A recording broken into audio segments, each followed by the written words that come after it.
¿Qué tal? ¿Cómo están? Les doy la bienvenida a este espacio de podcast aquí en Bien Contado y hoy estoy con un entrevistado que hace muchísimo tiempo sigo en redes sociales y que tenía muchos deseos de hablar. Lamentablemente no coincidimos en Chile, pero sí la tecnología permite que estemos conectados. Él es Ramón Vallés, comandante y piloto comercial. Tiene más de 3 décadas de experiencia y más de 28.000 horas de vuelo. Ahí te voy a pedir que me expliques eso de las horas de vuelo porque uno siempre lo escucha, pero no lo entiende muy bien. Bienvenido, Ramón, y muchas gracias por atender esta entrevista. Nada, gracias Andrea, es un placer colaborar contigo. En esta ocasión, como tú bien decías, los maravillosos avances tecnológicos nos permiten estar charlando aquí amigablemente tú y yo. Tú estás en Chile, yo estoy en la costa oeste americana, en concreto en San Francisco, y es un lujo poder participar. Muchas gracias a ti. No, a ti, por supuesto, de poder además darte el tiempo. Sabemos que tienes unos días, no sé si unos días o un ratito libre en San Francisco y te tomaste este tiempo para poder conversar. Y yo sé que para todos quienes son nuestros auditores, los seguidores también, es súper importante hablar de este tema porque todos hemos tenido algún día, en algún momento, miedo a volar o se nos ha pasado por la cabeza cuando nos subimos a un avión, ¿qué pasa si esto se cae? Entonces yo hoy día quiero partir preguntándote, en primer lugar, ¿cuándo te acercaste tú a todo el tema de la aviación y cómo decidiste ser piloto? Sabiendo que no es algo fácil y además conociendo muy de cerca también de los temores que podemos tener todos los seres humanos. Hay estadísticas que dicen que un porcentaje altísimo de personas puede tener algún tipo de temor, incluso fobia a volar. Claro, pero del mismo modo que hay un porcentaje, como tú bien apuntas, de gente que tiene miedo a volar y otros ya van más allá del miedo y pasan al pánico y a la fobia, también tenemos que observar, Andrea, que las estadísticas porcentualmente demuestran que no hay razón para ello, porque realmente si comparamos los distintos medios de transporte que usamos los seres humanos, el más seguro, por encima de todos ellos, es el que yo utilizo para comer cada día, que es el transporte de pasajeros de la aviación comercial. Por lo tanto, no hay argumentos válidos que hagan pensar, como tú decías, que ¿y si esto se cae? Yo siempre digo lo mismo, los aviones nunca se caen. Los aviones hay que derribarlos para que se caigan. El avión, por unas cuestiones aerodinámicas, está hecho solo para volar. Es una máquina perfecta para volar. Con lo cual, a esa gente que tiene tantos temores, les digo, nunca se caen los aviones. Hay que echarlos abajo, porque el avión solo, si tú tuvieras la oportunidad de tirar un avión en el espacio aéreo, volaría, planearía. Tiene dos maravillosas alas creadas por unos ingenieros que han creado la parte más sensible de un avión, que son las alas, con lo cual no se cae nunca un avión.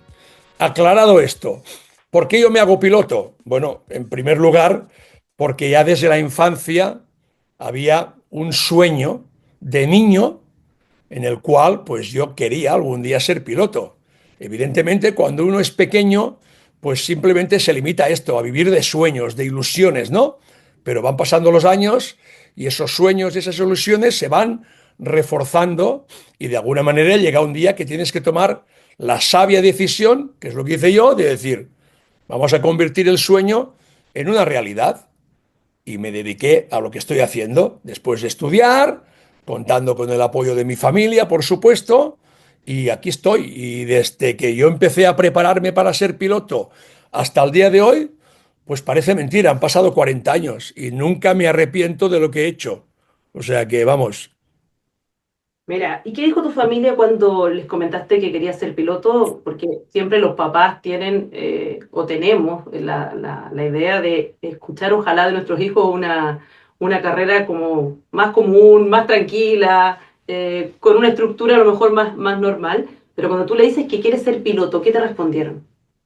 Bueno, pues hubo controversias en mi caso en concreto muy marcadas, y es que mi madre no quería que yo fuera piloto, no porque yo no deseara serlo, sino porque ella simplemente lo que apuntaba hasta al principio, ¿y si pasa algo? ¿Y si esto se cae y el niño va dentro? Entonces, ese era el temor de mi madre. Y sin embargo, mi padre nunca puso ningún impedimento. Voy más allá.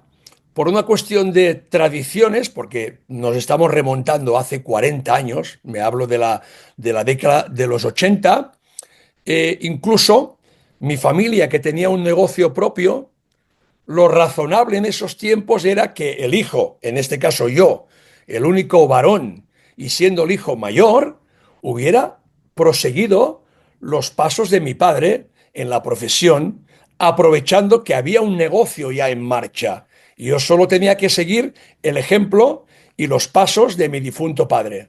Pero sin embargo, mi padre fue cero egoísta, porque además él era un amante de la aviación y él, en cierto modo, fue el responsable máximo de meter este gusanito dentro de mí, visitando aeropuertos, visitando museos del aire, para que a mí cada día me gustara más la aviación. Con lo cual, hubo un choque entre mi padre y mi madre, pero al final, gracias a Dios, prevaleció el sentido común de que yo deseaba ser piloto por encima de todo. Entonces, no fue fácil, no fue fácil convencer a mi madre, pero al final lo conseguimos y aquí estoy después de 40 años. Maravilloso. ¿Cómo recuerdas ese primer vuelo solo? Tengo mucha cercanía porque conozco a varios pilotos y he asistido, de hecho, a esos primeros vuelos solos, cuando ya el instructor los suelta y tienen que Claro, volar. Ese avión, yo lo he visto en aviones monomotor, no en aviones exacto. convencionales. ¿Cómo fue ese primer vuelo solo? Me imagino que hubo temores, emoción. Una emoción fuerte. Es decir, en primer lugar, asumes que tu instructor de vuelo, en mi caso, en el año 1987, yo empecé a realizar unas prácticas en una escuela de pilotos y evidentemente el instructor que tiene experiencia sabe perfectamente en qué momento el alumno, en este caso yo, tiene las capacidades y los aprendizajes suficientes para realizar ese primer vuelo solo. Entonces, partiendo de esa confianza que el instructor deposita en ti y tú en él, es un acto, pues eso, de confianza, decir, bueno, el instructor no va a ser un irresponsable de dejar volar a un alumno que no esté capacitado para ello. Con lo cual, sin dejar de lado el factor sorpresa, porque tiene que ser algo sorpresivo, y así fue, ¿no? Simplemente salimos un día más a volar el instructor y yo, y cuando regresamos al parking, en lugar de parar el motor, él me dice, no pares el motor de la avioneta, que vas a hacer una pequeña vuelta tú solito. Entonces, bueno, el impacto visual, por ejemplo, de decir, miro a mi derecha, el instructor no está, ahora estoy solo. Ya, pero esto es parte de la responsabilidad que uno tiene que asumir. Con lo cual, ese es el primer vuelo, que es impactante. Pero nada más que esto, porque realmente es una situación, Andrea, que como alumno piloto tendrás que hacer frente algún día. No vas a estar toda la vida volando acompañado de tu instructor, porque eso sería, digamos, algo que no está funcionando bien. Pero, como siempre acostumbro decir, en la vida de un piloto hay varios primeros vuelos. Evidentemente este fue el primerísimo vuelo solo. Pero luego, cuando ya llegas al seno de una aerolínea, también a ese primer vuelo con ya un avión grande, con 200 pasajeros detrás, ese también es un primer vuelo que marca tu vida. Y luego llega el día que eres el comandante del avión y realizas tu primer vuelo de comandante, con lo cual en ese día además se deposita en ti toda la responsabilidad y confianza de una aerolínea. O sea, bueno, son etapas de la vida que vas quemando como cualquier ser humano en un desarrollo profesional. En el caso mío, el de piloto. Yo lo encuentro increíble. Siempre pienso que, y lo he escuchado muchas veces en entrevistas, a ti mismo te he escuchado decir que finalmente es más seguro andar en un avión que en un auto, por ejemplo. Y yo Sin duda. imagino, cuando no sé, echo a andar el auto, siento que así de automático también debe ser para ustedes. O sea, yo me imagino hoy día sentarme, pienso ya, soy piloto y me siento en el avión y primera vez que tengo que volar y me muero de nervios. Pero me imagino que para ustedes también está toda esta rutina que a uno le parece tan normal en un automóvil de llegar y echarlo a andar, pasar un cambio, acelerar, frenar. Y a ustedes también les pasa, obviamente, con mucha más rigurosidad, me imagino, pero que ya Bueno, está dentro de su cabeza y de su modo de actuar cada vez que deben a volar. ver, Mira, Andrea, tal como tú lo dices es fácil de entender. Yo, desde que me dedico a mi profesión de piloto, paso más horas en un avión que en un coche. Yo cojo mi auto, salgo de mi casa, me desplazo al aeropuerto y puedo estar manejando el coche media hora, 40 minutos. Y acto seguido cojo un avión y vuelo durante 14 horas. Y luego, a los días siguientes o 2 días después, regreso. Hago otro largo vuelo transoceánico y vuelvo a tomar mi coche para ir a mi casa otros 40 minutos, con lo cual realmente mi vida en los medios de transporte transcurre mucho más en un avión que en un coche. Por lo tanto, qué duda cabe que tengo plena confianza en lo que hago yo dentro de un avión, igual que tú y muchas personas y yo mismo lo hacemos dentro de un auto. ¿Cuál es el problema realmente de los autos y los aviones? Pues que la gente al coche muchas veces no le tiene ningún respeto, porque la gente es capaz de manejar un carro habiendo bebido alcohol, habiendo consumido drogas, habiendo hecho cualquier acto imprudente y que luego hará que la conducción de ese coche sea temeraria, que sea peligrosa. Claro, esto dentro de un avión no se contempla. La gran diferencia entre un conductor de coche y un piloto es que dentro del avión el piloto siempre realiza su trabajo con un alto grado de seguridad que no existe, lamentablemente, muchas veces en los coches. No quiero decir, Dios me libre, de que todos los conductores de coches son irresponsables, pero la verdad y las estadísticas demuestran que cada día muere mucha gente en las carreteras y no sucede lo mismo, afortunadamente, en los aviones.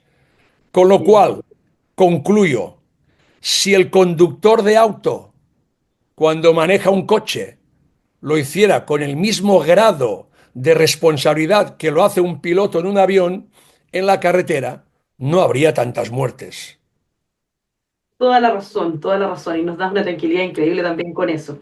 Después de tantos años volando, ¿hay algo que todavía te sorprenda de volar?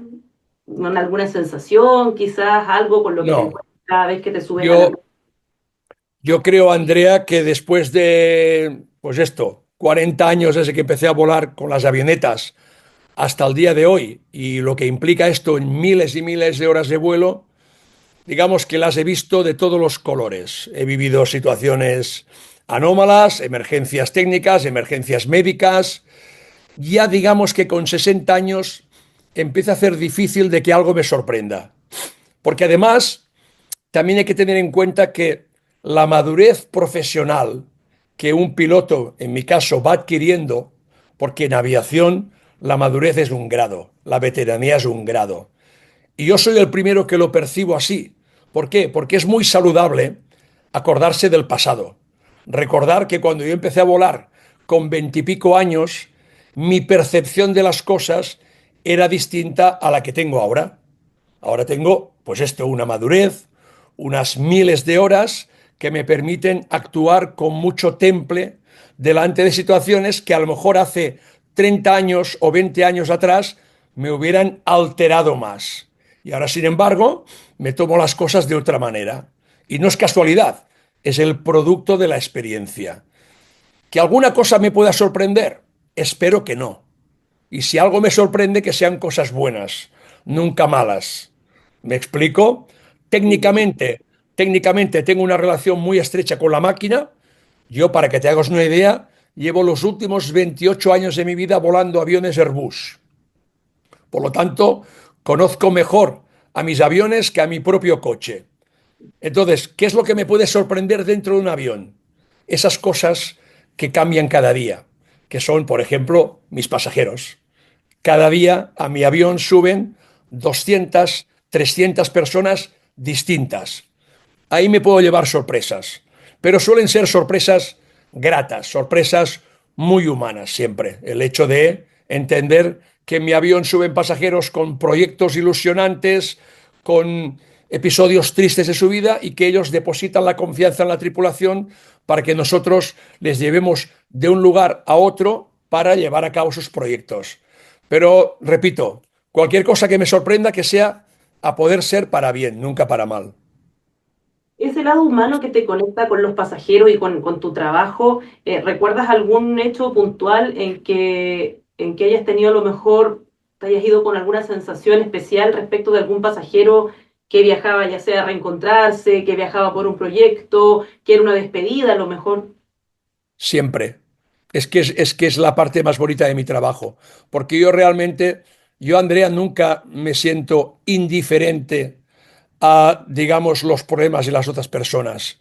Entonces, y mucho menos cuando esa persona, de alguna manera, su proyecto recae mucho en mí, como es el hecho de transportar pasajeros. Entonces, en el momento en que un pasajero o yo me entero de que hay una historia especial de un pasajero en mi avión, ese problema, ese objetivo, me lo hago muy mío. O sea, lo que hago es ponerme en su piel, que es lo más sano siempre. Cuando alguien tiene que hacer algo o tiene un problema, los que le rodeamos debemos intentar ponernos en su cabecita para entender qué puede estar pasando y qué harías tú en su lugar y qué te gustaría que hicieran los otros por ti en su lugar. Y partiendo de esta base, yo me identifico mucho con mis pasajeros y entonces es por eso que me dejo la piel siempre pensando en ellos. Y claro que tengo muchos casos. De hecho, uno de los que me afectó más en el sentido positivo siempre, pues fue una madre chilena, precisamente. Una madre chilena que volaba de Santiago a Barcelona para ir a ver a su hijo, al que llevaba sin ver 7 años. Es muy fuerte para una madre. Y yo me pongo en su piel. ¿Por qué? Porque en mi casa está mi esposa, que es la mamá de mis hijos, y pienso, ¿tú te imaginas por un momento que mi querida Margarita estuviera sin ver a mis 3 hijos durante 7 años? No me lo puedo creer. Entonces, a partir de ese momento digo, hay que hacer lo que sea, preservando la seguridad siempre, para que esta señora llegue a Barcelona y vaya a ver a su hijo. Y como esto, pues hay muchos más casos que te podría contar de muchos tipos, pero siempre relacionados con los pasajeros, que es el lado, sin duda, más bonito de mi profesión. Por supuesto, un lado muy, muy bonito y muy humano, además que uno no se imagina cuando se sube al avión que existe esa conexión. Lo hablábamos al inicio, el miedo a volar persiste en muchas personas, pese a que es uno de los medios de transporte más seguros, si no el más seguro. El Eh, más seguro. Sin embargo, muy bien por la aclaración. Si bien, desde tu experiencia, ¿qué es lo que realmente le pasa a la gente? ¿A qué realmente le tiene miedo? ¿A morir? ¿A que se caiga y sobrevivir? ¿A naufragar? No sé. A ver, yo creo que si habláramos con un psicólogo, que yo cada día soy más psicólogo sin serlo, porque atiendo a mucha gente que tiene miedo a volar, habrá distintos tipos de miedos y distintas razones que causan esos miedos. Puede haber pasajeros, por ejemplo, que hayan sufrido, sin haber tenido nunca miedo a volar, una experiencia que haya sido, digamos, muy potente en su vida y que le haya hecho salir un miedo que antes no existía. Esto podría suceder. Luego hay otras personas que tienen simplemente desconfianza en aquello que ellos no tienen un control directo. Lo que decíamos del coche y el avión. Todo el mundo se sube a un auto y nadie le tiene miedo al auto. Y además nadie piensa en que el coche se va a caer o que va a pasar algo. A pesar de que sucede todos los días. Y en el avión, que precisamente sucede mucho menos que en los coches, la gente, pues a lo mejor se monta películas en las cuales se imagina catástrofes. Es más, hay muchas personas que antes de coger un avión para hacer un viaje se impregnan de imágenes negativas. Hoy en día tenemos eh, capítulos en canales de televisión que se dedican única y exclusivamente a catástrofes aéreas. Catástrofes aéreas que todas son, gracias a Dios, historias del pasado, que hoy en día son prácticamente inexistentes, pero se retroalimentan de un negativismo que no es bueno. Entonces, claro, mi primer consejo siempre, ¿qué duda cabe? Confianza. Confianza en los profesionales que ejercemos. Por eso yo procuro hacer tanta difusión para ganar confianza, no solo en mí, obviamente, sino en todo el colectivo de pilotos que tenemos en el mundo, que son muchos. Entonces, aparte de esto, hacerle entender a la gente de que ellos nunca van a poder tener el control de un avión para perder el miedo. Es así de fácil. Si usted no es piloto, no pretenda llevar el control de un avión, porque eso sería realmente peligroso. Déjeme que yo lo haga, que soy un profesional acreditado y que llevo muchos años volando, que por supuesto he vivido situaciones de emergencia y aquí estoy, Andrea. Con lo cual, querrá decir que lo hemos hecho bien. Y luego, además, intentar buscar pensamientos positivos. Hoy en día, cuando una persona y una familia viaja, muchas veces es el producto de una ilusión de años, un ahorro de dinero para hacer esa ilusión, hacerla realidad. Entonces, los pensamientos positivos tienen que ir encaminados en qué haré en el destino, dónde iremos, qué visitaremos, qué bien lo pasaremos. O sea, que subir en el avión ya forma parte de la ilusión, no de un problema. Con lo cual, Exacto. bueno, yo procuro dar muchos consejos siempre encaminados en la confianza. Pero claro, para que exista confianza, tú tienes que creer en mis palabras.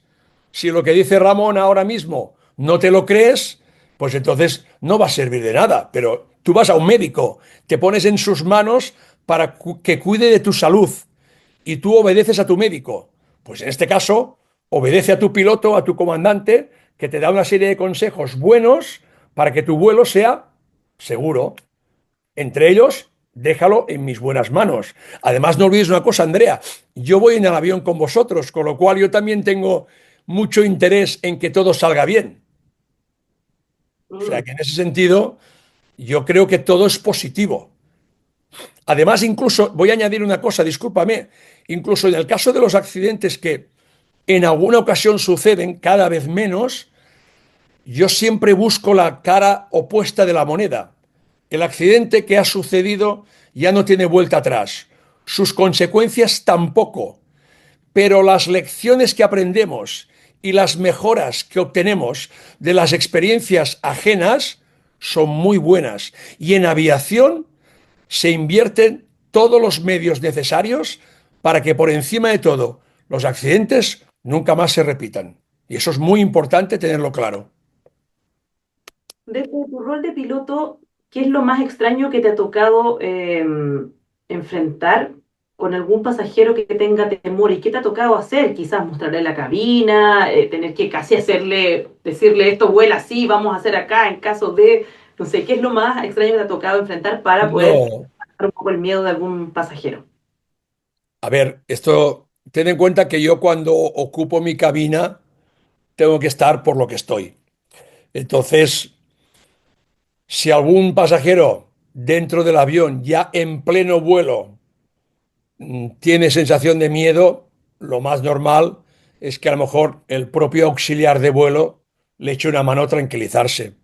Lamentablemente, todos sabemos, especialmente a raíz de los atentados que sufrieron en Estados Unidos en el año 2001, que los pilotos ya vivimos en un espacio blindado, una cabina totalmente cerrada e inaccesible para los pasajeros, con lo cual pretender que un pasajero con miedo a volar asista a cabina, hoy en día esto no es posible mientras el avión está en vuelo. Otra cosa bien distinta es en tierra. Yo tengo el buen costumbre a veces de salir a dar un paseo por el avión, porque yo tengo necesidad de levantarme de mi asiento por una cuestión de salud. No puedo estar sentado 14 horas. Me levanto, camino por el avión. Si yo tuviera la certeza que hay un pasajero que se muestra intranquilo, le puedo dar mensajes de tranquilidad en ese momento que yo salgo de cabina, cuando yo salgo. También es verdad que hay que tener muy en cuenta que si ese estado de miedo acaba en un estado de histeria y que pueda ser un peligro, hay que ir con mucho cuidado, porque ese pasajero puede estar muy alterado.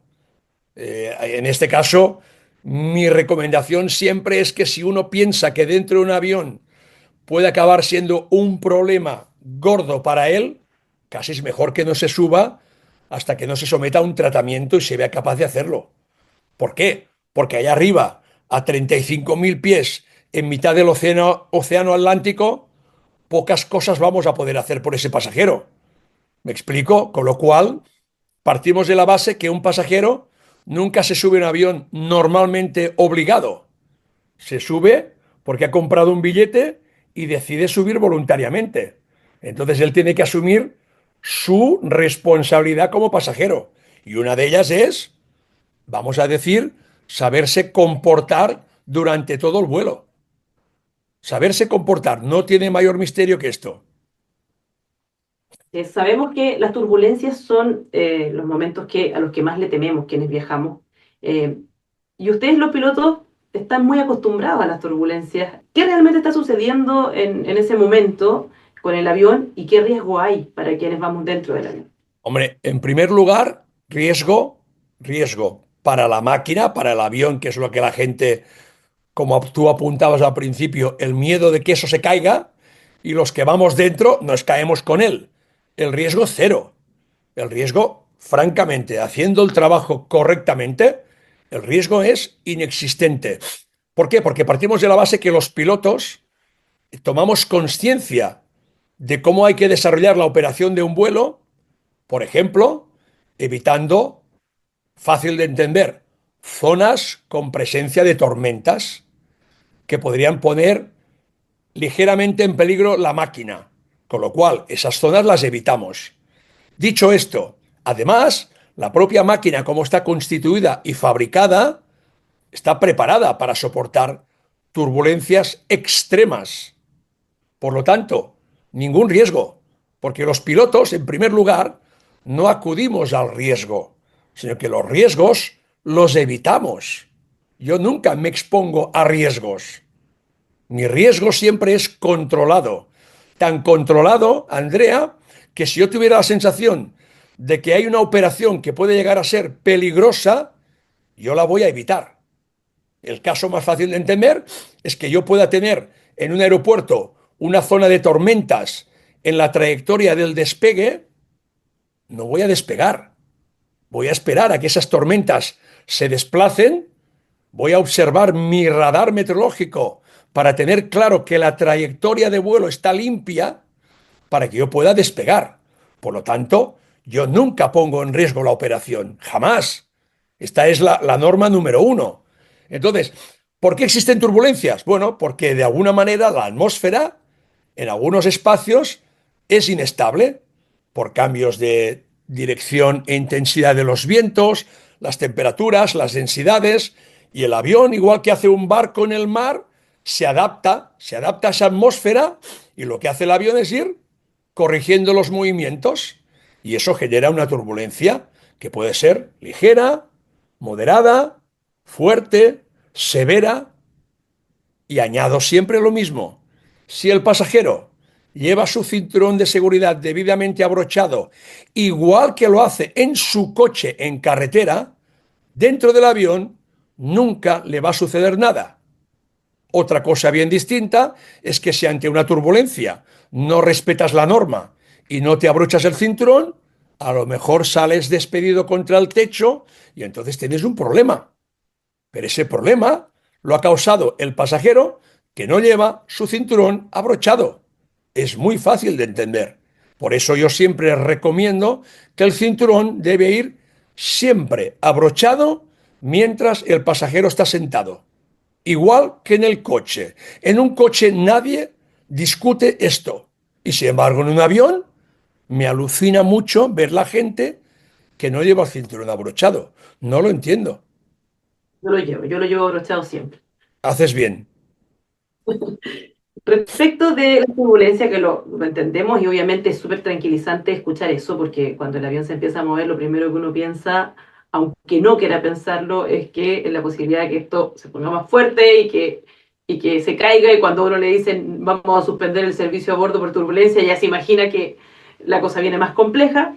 Pero también se pueden enfrentar a otras situaciones, como por ejemplo rayos, que ocurre pocas veces, pero yo entiendo que tú tuviste la oportunidad de vivir un momento como ese, y yo la verdad es que Sí. ni siquiera lo puedo imaginar. Tuve la oportunidad de que cayó un rayo muy cerca de mi casa, y mi casa completa en el campo se remeció de una manera que yo pensé que era un terremoto. Entonces me imagino eso traspasado a un avión que va a 35.000 pies de altura y de verdad que no sé cómo tienen el temple para poder salir de ahí. Cuéntanos un Bueno, poco de tu experiencia. a ver, tú lo has dicho, tenemos el temple. Has hecho una observación al preguntar, al principio de todo, has preguntado que las turbulencias y cuando se suspende el servicio. Quiero aclarar porque es importante, que precisamente en un avión se pretende que nunca haya bultos sueltos. Bien, las maletas tienen que ir ubicadas en su sitio, las mochilas y objetos pequeños van debajo del asiento delantero. Todo esto, Andrea, no es una cuestión caprichosa. Es precisamente que en un caso de turbulencia, un objeto suelto y pesado podría impactar contra un pasajero y causarle daño. Entonces, ¿cuál sería un objeto grande y muy pesado? El carro que se utiliza para dar el servicio de las comidas. Por eso, cuando hay turbulencia, esos carros se recogen, se guardan y se aseguran, porque eso sería un objeto volador muy contundente que te causaría daños. Por lo tanto, tiene una clara explicación del por qué se suspende el servicio. Aparte de esto, el tema de los rayos. La propia caja del avión, el fuselaje, protege a los pasajeros. El impacto del rayo siempre fluye por el exterior. ¿Qué es lo que sucede? Claro, el rayo es muy luminoso y muy ruidoso. Todos sabemos que el rayo y el trueno es lo mismo. Tú sabes perfectamente que cuando tú ves un rayo caer en la distancia, al cabo de unos segundos llega el sonido del rayo, pero es el mismo instante. El trueno es el ruido que provoca el rayo. ¿Qué sucede? Que la velocidad de la luz es mucho más superior que no la del sonido. Por eso llega antes la luz del rayo que el sonido del rayo. Claro, cuando impacta con el avión es que es inmediato. Es la luminosidad que aparece súbitamente y el ruido, que es un estruendo importante. Pero al avión no le pasa nada. Tenemos en las puntas de las alas, que se puede ver cuando un pasajero embarca, unos descargadores de estática, donde la corriente del rayo fluye por allí y como mucho, alguno de estos descargadores desaparece, que luego se repone en tierra.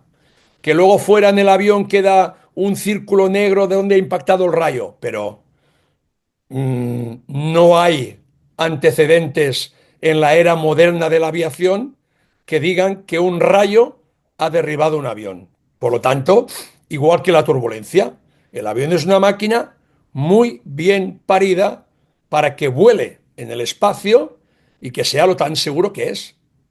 O sea que tampoco hay que preocuparse en exceso. Además, los rayos suelen estar en las cercanías de las tormentas, esto lo sabemos. Y los pilotos volamos siempre alejados de las tormentas. Yo, en 40 años que llevo desde que empecé a volar una avioneta, que recuerde impactos de rayos en mi vida, recuerdo uno.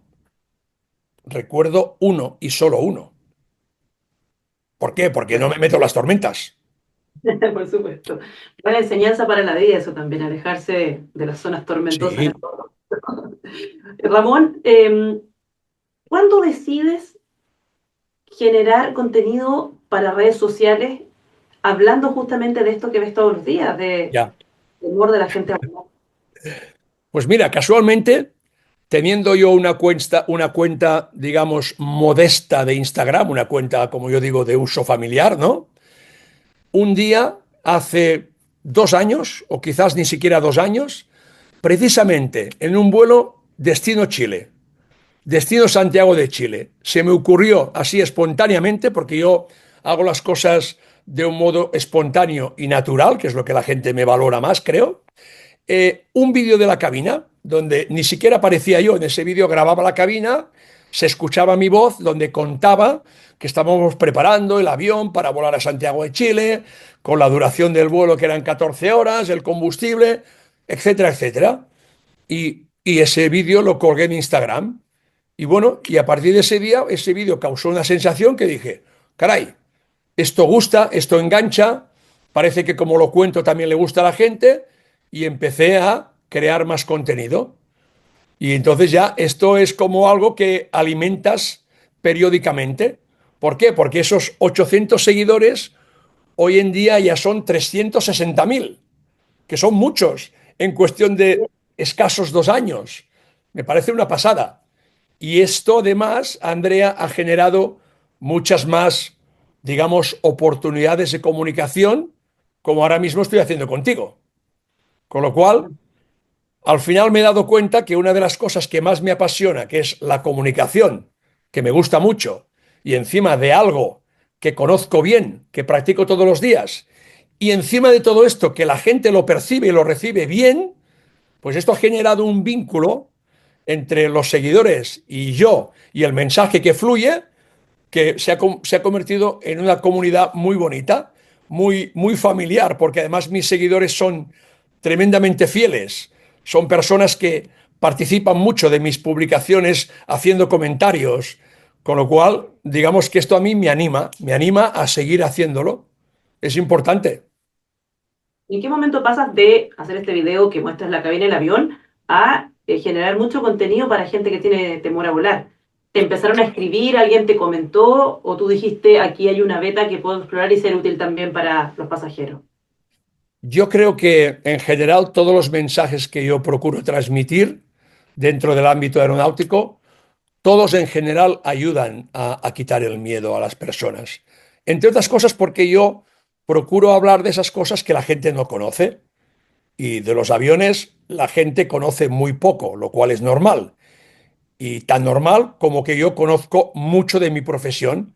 Y entonces simplemente cualquier cosa que tú cuentes acerca de los aviones genera confianza. Y si genera esa confianza que hablábamos antes y la gente se la hace suya, lo que recibo a cambio son muchos comentarios precisamente en el sentido de que mis aportaciones les ayudan a quitar el temor a volar. Cualquier tipo de aportación. ¿Por qué? Porque son aportaciones, como te decía antes, muy naturales, muy espontáneas, muy saludables, muy fáciles de entender. Procuro siempre transmitir en un lenguaje fácil, llano, sin entrar en tecnicismos. Y eso capta mucho y además a la gente que tiene miedo a volar le ayuda a superarlo. Cuando una persona logra subirse a un avión y vencer ese miedo a volar, ¿crees que cambia algo en ella o solamente tiene que ver con ese miedo a volar o tiene que ver con algo un poco más amplio de esa persona? Depende del grado de miedo y depende esencialmente también de las necesidades que tenga de volar.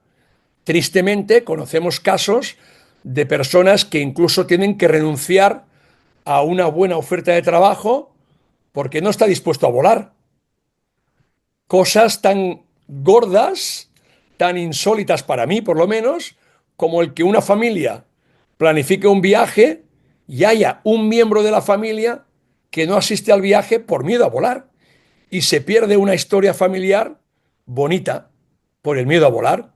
Entonces, entendiendo que realmente, aunque tengas miedo, el peligro que genera volar un avión es mucho menor que el de un coche, no está justificado el que no te subas al avión.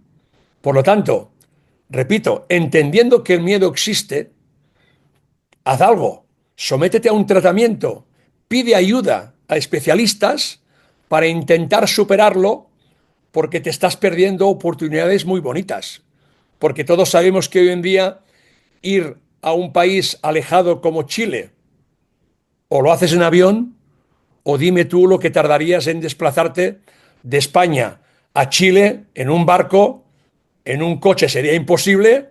O sea, me parece que el avión lo tiene todo a favor para que lo Por, usemos con tranquilidad y confianza. por supuesto. Bueno, después de todo lo que sabes de volar, ¿crees que a ti la aviación te ha enseñado algo importante sobre el miedo, más allá del miedo a volar mismo, sino el miedo como concepto en la vida? A ver, yo procuro cambiar la palabra miedo por la palabra respeto, porque el miedo te puede bloquear. El miedo es una reacción humana que en ocasiones es evidente que para salvar la vida para salvar la vida cuando tú crees que hay riesgo real de perderla, el miedo hace que te alejes del peligro. Eso lo tengo muy claro, pero como tú comprenderás, yo no puedo actuar con miedo cuando procuro siempre tener las situaciones muy controladas para evitar el peligro, precisamente. Es evidente que si yo me enfrento a algo que es peligroso para mi vida, mi acto reflejo para preservar y salvar mi vida va a ser el miedo, ya no el respeto. O sea, es un paso más allá para huir del peligro. Si yo me voy a una zona donde sé que hay leones, el respeto que a mí me da el león hará que yo no me acerque a ese animal. Pero si soy tan irrespetuoso de que me presento delante de un animal salvaje que puede acabar devorándome, evidentemente el miedo me hará huir. Pero tampoco hay que llegar a esos extremos en la vida. Para empezar, en mi ejercicio profesional como piloto, ¿qué duda cabe? La palabra peligro no debe existir. ¿Por qué? Porque lo evito. Con lo cual, si evito el peligro, evitaré el miedo al peligro. En una fase, llamémosle previa, está el respeto, está la humildad, está el ser consciente del error humano, el tener la sensación de decir, cuidado, que si no hago bien las cosas, me pueden salir mal. En la vida de un piloto es esencial una buena planificación. Y estos ejercicios que hago yo cotidianos en mi trabajo, los aplico fuera de mi trabajo. Y en mi vida cotidiana procuro planificar bien para evitar peligros. Entonces, actúo con respeto delante de la vida y así las cosas, digamos que me van bastante bien. Evito los imprevistos, evito situaciones que dices, ¿y ahora qué hago? Porque esto en el avión no existe. El piloto siempre tiene los escenarios previstos para que nunca sean imprevistos. Y cuando aquella cosa que tú ya prevés que puede suceder, en el caso hipotético de que suceda, tú ya tienes las herramientas para actuar de inmediato y hacer frente a ese imprevisto para que sea exitoso. ¿De acuerdo? Entonces, renuncio a la palabra miedo en mi caso, sinceramente, porque aquello que a mí me pueda causar miedo es que ya no me dirijo a eso, ya no voy. ¿Por qué? ¿Por qué voy a someterme a algo que pueda pensar que es malo para mí? No sé, yo lo veo así, por lo menos. Ramón, acercándonos ya al término de esta entrevista, quiero saber si puedes compartir con nosotros alguna anécdota, quizás algo divertido, quizás algo muy humano o inesperado que te haya pasado en algún vuelo y que sea como esa historia que siempre cuentas cuando estás en una reunión de amigos y alguien te pregunta, porque a uno le llama la atención, obviamente, cuando conoce a un piloto, ¿qué te ha pasado? ¿Has tenido emergencias? Pero más allá de una emergencia, algo que haya sido divertido, simpático, inesperado, una sorpresa quizás.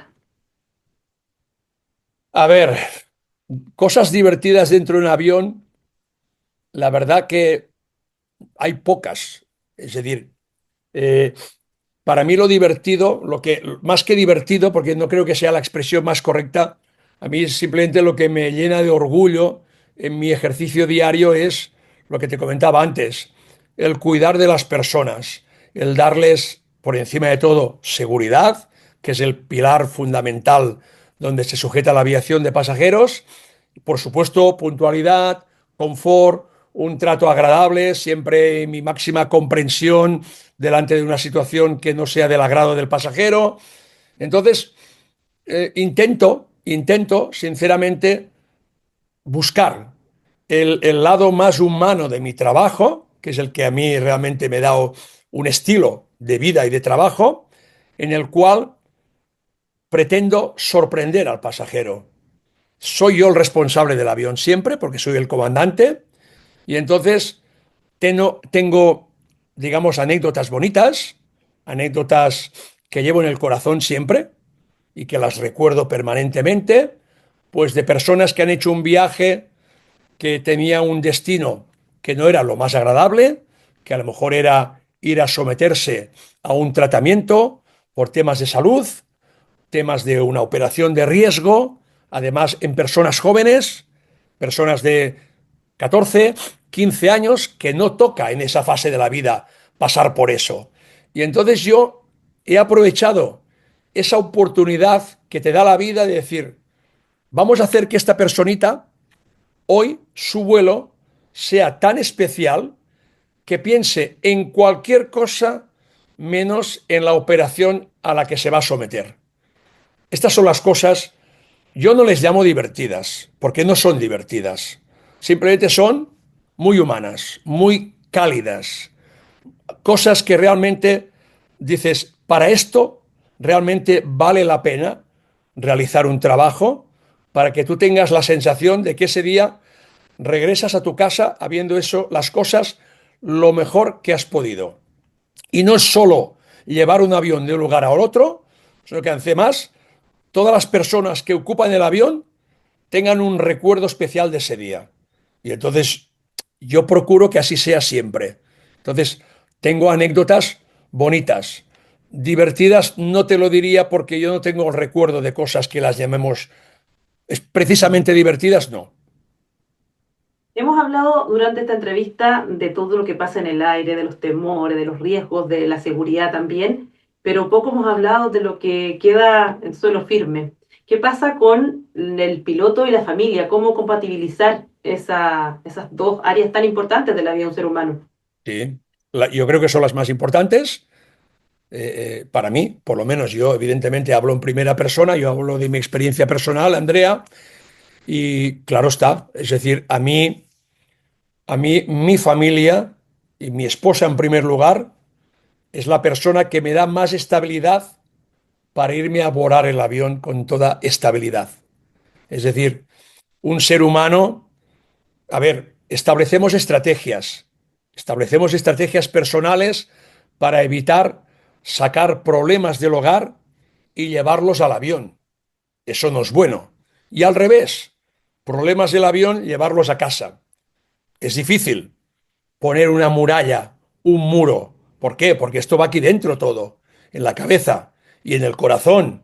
Entonces, siempre digo una cosa, si un piloto en un hogar, en un entorno familiar, tuviera problemas de envergadura que pueden suceder en la vida, inesperados, que uno no es capaz de hacerles frente y que acto seguido tenga que ir a volar un avión, cuidado, porque si no se siente perfectamente capacitado y cree que ese problema que sale de su casa lo va a arrastrar y puede ser un problema dentro del avión, es preferible no ir a volar.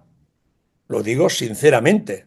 Hay que tener un acto serio de autorresponsabilidad.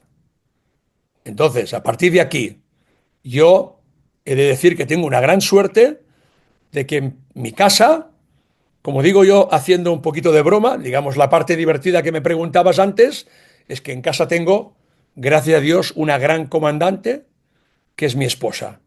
Y mi esposa, igual que yo dirijo mi avión, en casa mi esposa, en mi ausencia, es la madre y esposa perfecta para que yo salga por la puerta sabiendo que esa familia está en las mejores manos.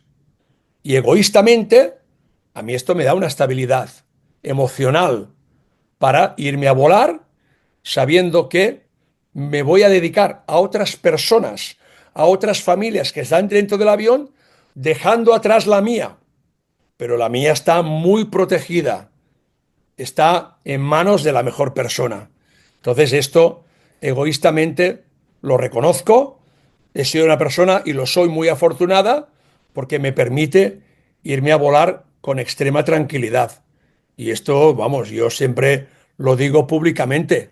Mi agradecimiento a esa persona que se llama Margarita, que se queda en casa en un acto de cero egoísmo, cuidando de los hijos y la familia, y a mí esto no sabes la paz que me da. Qué maravilloso. Esa es la importancia de tener un buen equipo en Sí, cualquier tipo de sí, sí. profesión. Tener un buen equipo es súper importante.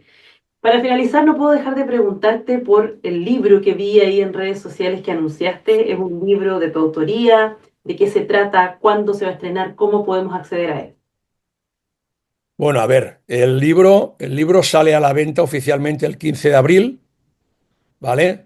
Si es verdad que ahora sale a la venta en el entorno de lo que es estrictamente España, yo, el momento en que este libro pueda llegar al espacio de Sudamérica, Chile, Argentina, Colombia, cualquier país de Sudamérica, no depende de mí. Esto es un proceso lento y simplemente, bueno, es un libro que nació, se empezó a parir hace ya más de un año, en enero del año 25, cuando precisamente a raíz de las redes sociales y del contenido de mis redes sociales, una importante editorial, que es el Grupo Planeta, se fijó en mí y me convocó a una reunión para plantearme la idea de escribir un libro. Yo me encanta aceptar retos en la vida y además asumo que los retos de carácter intelectual son muy importantes, porque es indiscutible, Andrea, que con el paso de los años el físico poco a poco lo vas perdiendo, aunque yo soy una persona que procuro llevar una vida sana, hacer ejercicio, pero el coco hay que hacerlo trabajar todos los días. Y entonces, cuando me ofrecieron la posibilidad de escribir un libro, dije que sí de inmediato. No sabía a qué me enfrentaba, pero acepté el reto. Y me senté en una mesa y dije, venga Ramón, estrújate las neuronas a ver qué sale. Y así ha pasado un año y el 10 de enero, con extrema puntualidad, entregué todo el manuscrito a la editorial. Y ahora llega el momento de saborear las mieles, que es el hecho de que el día 15 de abril sale oficialmente el libro a la venta, que se va a realizar una serie de presentaciones en Madrid y en Barcelona inicialmente, que luego irá a otras ciudades poco a poco, que es un libro, una vez más, muy humano, tiene un carácter extremadamente humano, que es lo que le hace para mí muy especial, porque es un libro que el contenido huye bastante de lo técnico, porque lo técnico puede llegar a ser muy aburrido. Y procuro transmitir mensajes que salen más del corazón que de la cabeza. Es decir, te estrujas la cabeza, pero siempre una parte de tu corazón participa en el contenido del libro. Entonces, hablo de mis pasajeros. Fíjate si es humano el libro, que muchos pasajeros me han pedido, y de hecho lo han hecho, han escrito en el libro. Entonces, bueno, espero que guste. Yo he dejado toda mi mejor intención en el esfuerzo de hacerlo y simplemente cuando llegue el momento de que caiga en las manos de los lectores, espero que la gente lo disfrute. No hay más, no hay más. Pero bueno, lo que sí he de decir, sinceramente, es que no sé cuándo este libro va a poder llegar a Sudamérica. No depende de mí actualmente. No depende de mí. Felicitarte porque es un bonito logro el hecho de poder escribir un libro, el hecho de poder plasmar también, como decías tú, muchas cosas que salen desde el corazón más que de la cabeza. Sí. Y por supuesto que vamos a estar ansiosos de poder leerlo en algún momento, ya sea cuando llegue o si en algún momento nos toca la posibilidad de poder comprarlo. Yo, Andrea, sé perfectamente que hoy en día hay formatos digitales de libros. Es decir, claro, si una persona que vive en Santiago de Chile o en Buenos Aires, donde sea, pretende comprar el libro a través de una página de una librería española, claro, les va a salir más caro el transporte que el libro.